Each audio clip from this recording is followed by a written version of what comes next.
కోసం వాళ్ళ నాన్న ప్రాణాలు అర్పించాడమ్మా. నా వల్లే వాడు అనాథ అయ్యాడు. ప్రాణాల ముందు ఈ డబ్బులు ఎక్కువ చెప్పు. చిన్నప్పటి నుంచి ఎందుకో వాడి మీద కక్ష కట్టావు. కనీసం ఇప్పుడైనా నీ మనసు కరగదా? నాది కాని రక్తాన్ని, నా కుటుంబం కాని వంశాన్ని ఎప్పుడు నాది అని ఒప్పుకోను, అంగీకరించను. నా ఇంటి పెరట్లో పక్షులు గూడు కట్టి గుడ్లు పెడతాయి. గడ్డిలో తిరిగే పురుగులు పిల్లల్ని కంటాయి. అంత మాత్రాన అవి ఇంటివి అయిపోవు. ఏం మాట్లాడుతున్నారత్తయ్యా? ఇంద్రని పురుగులతో పక్షులతో పోలుస్తున్నారా? నా దృష్టిలో వాడు అంతకు మించి ఇంకేమి ఎక్కువ కాడు. అలాంటి వాడికి మీరు సంబంధాలు చూడాల్సిన అవసరం ఏమీ లేదు. ఈ ఇంటి నుంచి ఇంకొక్క రూపాయి వాడి మీద ఖర్చు పెట్టినా నేను ఊరుకోను. అమ్మా, నువ్వు ఏమైనా అనుకో, ఇంద్ర పెళ్లి జరిపించాల్సిన బాధ్యత మాకుంది. వాడు అనాథ అవ్వకూడదు. వాడికంటూ ఒక తోడుండాలి. కావాలంటే ఈ ఇంట్లో డబ్బులు ముట్టుకోను. నా పెన్షన్ డబ్బులతో ఇంద్ర పెళ్లి చేస్తాను. వాడి పెళ్లి మా చేతుల మీదుగానే జరుగుతుంది. అదంతే.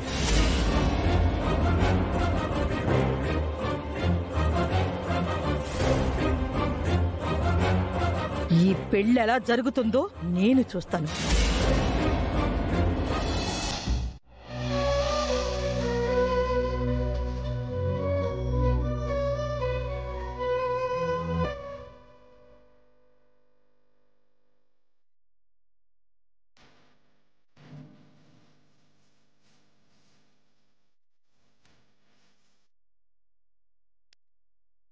ఇప్పుడు చూడండి,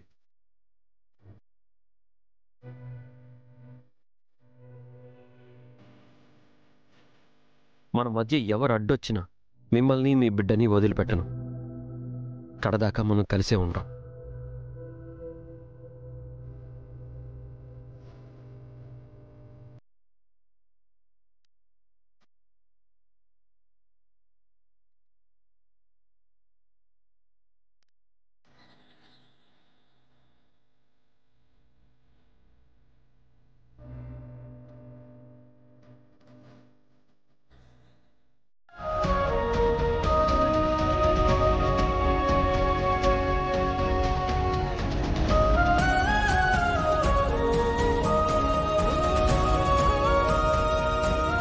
అదితి మిమ్మల్ని ప్రేమించింది.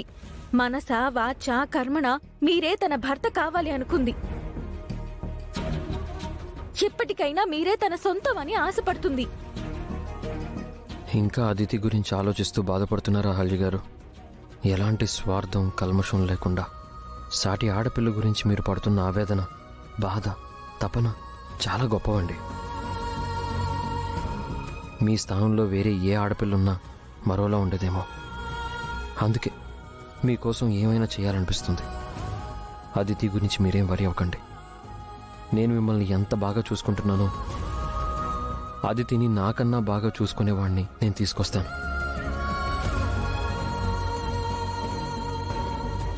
అదితి సంతోషంగా ఉంటే మీరు సంతోషంగా ఉంటారని నాకు అర్థమైంది.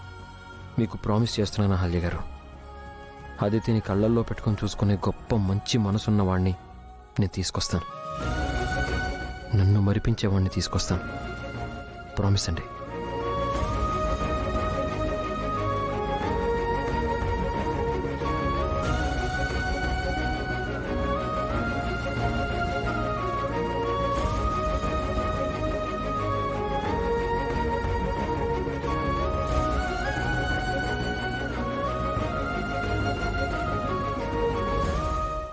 ఇప్పుడు మీ హెల్త్ ఎలా ఉంది సార్?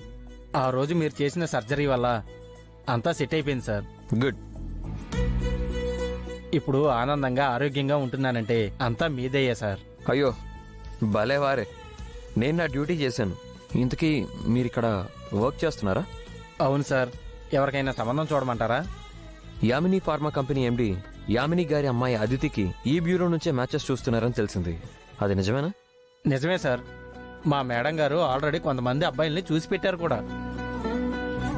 ఓ, మీకు అభ్యంతరం లేకపోతే వాళ్ళని నేను చూడొచ్చా? అంటే యామిని ఆంటీ మా ఫ్యామిలీ ఫ్రెండే, అందుకని. దాందేముంది సార్, పర్వాలేదు చూడండి. Thank you.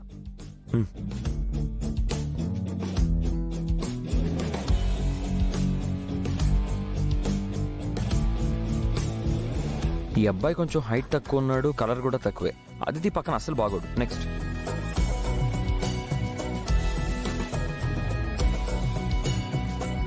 ఇతను మరీ లా ఉన్నాడే, పెళ్ళైతే మరీ ఇంకా లావ్ అయిపోతాడు. అదితి పక్కన బోండం బాబు ఎందుకు? నోను. నెక్స్ట్.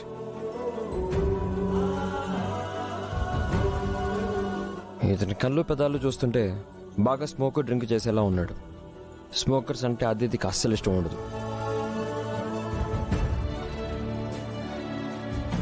ఇతను బానే ఉన్నాడు కానీ సాఫ్ట్వేర్ జాబు, ఆఫీస్లో ఉన్న స్ట్రెస్ అంతా తీసుకొచ్చి అదితి మీద చూపిస్తాడేమో. నోను.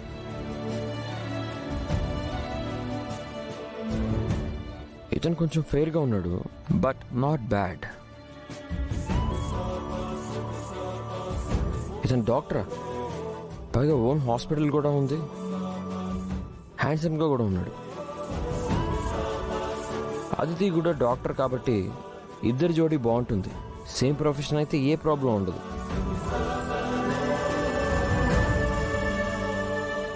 ఇతను పైలట్, అదితిని మేఘాల్లో తిప్పుతాడు.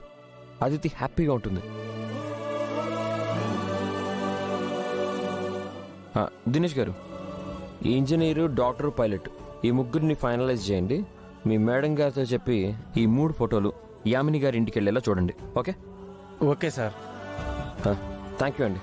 ఏదైనా హెల్త్ ప్రాబ్లం వస్తే మన హాస్పిటల్కి రండి. ఈసారి మీకు ట్రీట్మెంట్ ఫ్రీ. తప్పకుండా సార్. Thank you.